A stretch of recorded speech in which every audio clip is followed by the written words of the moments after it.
सिंधुदुर्गमध्ये गणेश शाळांमध्ये मूर्तिकारांची आता लगबग वाढली आहे। गणेश शाळांमध्ये जवळपास 50% काम पूर्ण झालंय। यंदा गणेशोत्सव लवकर असल्याने काम पूर्ण करण्यावर मूर्तिकारांचा भर आहे। गणेशोत्सव केवळ आता 1 महिन्यावर येऊन ठेपल्याने सिंधुदुर्ग जिल्ह्यातील मूर्तिकारांची लगबग वाढली आहे। गणेश शाळांमधील कामं 50% पूर्ण झाली असून रंगकाम सुरू करण्यात आले आहेत। सिंधुदुर्ग जिल्ह्यातील पिंगुळी गावचे प्रसिद्ध मूर्तिकार आनंद माडे यांच्या गणेश शाळेमध्ये जवळपास मूर्ती बनवण्याची कामं पूर्ण झालेली आहेत। रंगकाम सुरू झालंय।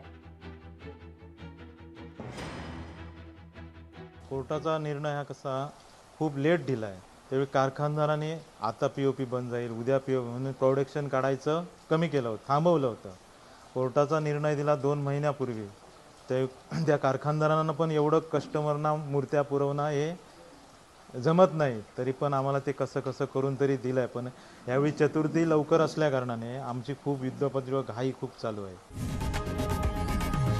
लोकशाही मराठी ऐका, पहा, जागरूक रहा।